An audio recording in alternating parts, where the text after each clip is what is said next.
ভেৰগাঁৱৰ ডিমাকুছিত ডাম্পাৰৰ দৌৰাত্ম্য তীব্ৰবেগী ডাম্পাৰৰ খুন্দাত নিহত এজন। ডিমাকুছিৰ তাৰকুটিত সংঘটিত হৈছে এই ঘটনা। AS28SC1681 নম্বৰৰ শিলবালি কঢ়িওৱা ডাম্পাৰৰ খুন্দাত নিহত তাৰকুটি 2 নদীমুখৰ জমিৰ আলী নামৰ যুৱকজন। দুৰ্ঘটনাৰ পাছতে স্থানীয় ৰাইজ ওলাই আহি পৰিস্থিতি উত্তাল কৰি তোলে। উত্তেজিত ৰাইজে দুৰ্ঘটনা সংঘটিত কৰা ডাম্পাৰখনৰো বিস্তৰ ক্ষতি কৰে। ডাম্পাৰৰ দৌৰাত্ম্যৰ বিৰুদ্ধে উত্তেজিত লোকসকলে UT ৰোড অৱৰোধ কৰে। পথ অৱৰোধৰ ফলত তীব্ৰ যান-জঁটৰ সৃষ্টি হয় পথটিত। উত্তেজিত লোকসকলে বিভিন্ন শ্লোগান দি পৰিস্থিতি উত্তাল কৰি তোলে। উত্তেজিত ৰাইজক নিয়ন্ত্ৰণ কৰিবলৈ যোৱা আৰক্ষী আৰু SSBৰ লগতো খণ্ডযুদ্ধ লিপ্ত হয় ৰাইজ। অৱশেষত ভেৰগাঁও মহকুমা আৰক্ষী বিষয়া দুৰ্গা কিংকৰ শৰ্মাৰ উপস্থিতিত SSBয়ে উত্তেজিত ৰাইজক নিয়ন্ত্ৰণ কৰিবলৈ সক্ষম হয়। দীৰ্ঘ সময়ৰ অন্তত ৰাইজে অৱৰোধস্থলীৰ পৰা আঁতৰি যায় যদিও UT ৰোডত ডাম্পাৰৰ দৌৰাত্ম্য ৰোধ কৰাৰ লগতে মৃতকৰ পৰিয়ালক উপযুক্ত ক্ষতিপূৰণ আদায় কৰিবলৈ দাবী জনায়।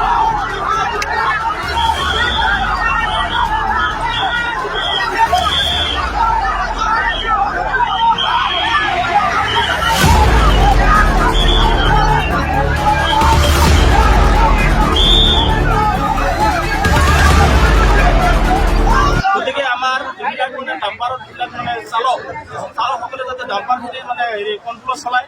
আৰু দ্বিতীয়টো কথা হ'ল আমি আমাৰ এই ডেডবডিৰ কাৰণে আমি ক'বলৈ বিচাৰিছোঁ যে ডেডবডিখন এতিয়া ৰাস্তাত পৰি আছে আৰু ডাম্পাৰখনো ইয়াতে আছে। যিহেতু ডাম্পাৰখন ভাঙিব খুজিছে, আমি দুখী মানুহৰ পৰা ডাম্পাৰখন ভাঙিব দিয়া নাই। যদি ডাম্পাৰখন ভাঙিলে তেওঁলোকে নতুন গাড়ী পাব, ডাম্পাৰ ভাঙিব নালাগে। গতিকে ডাম্পাৰ ইয়াতে থাকক, মালিক অতি সোনকালে ইয়াতে আহিব লাগে। যদি মালিক অতি সোনকালে যেতিয়া নাহে, ইয়াতকৈ পৰিৱেশ বেয়া হোৱাৰ সম্ভাৱনা আছে। যিজন ঢুকাল বৰ্তমান নাম কি তেওঁ আৰু ঘৰ ক'ত? ড্ৰাইভাৰৰ নামটো নাজানো। যিজন ঢুকাইছে বৰ্তমান আপোনাৰ লিখিতভাৱে দুৰ্নীতিৰ মোক গাঁওখনৰ নাম আৰু তেওঁৰ দেউতাকৰ নাম হ'ল মইজুদ্দিন আলী আৰু ল'ৰাটোৰ নাম হ'ল আপোনাৰ জমিৰ আলী। তেখেতে 14 দিন হৈ বিয়া পাতিছে।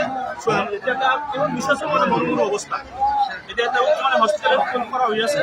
যেতিয়া শুনিছে তেতিয়া বাধা মুক্ত পৰিস্থিতি হ'ব পাৰে। এই অৱস্থা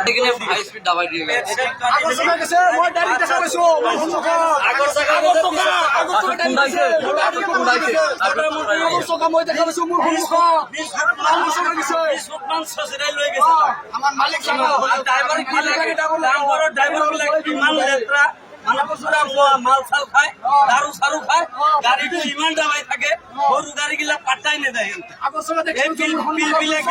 টমটমি গিলি সেইগিলা পাত্তাই নেযায়। পুৰা পিছফালৰ পৰা খুন্দা মাৰিব ইমান জহৰা ড্ৰাইভাৰ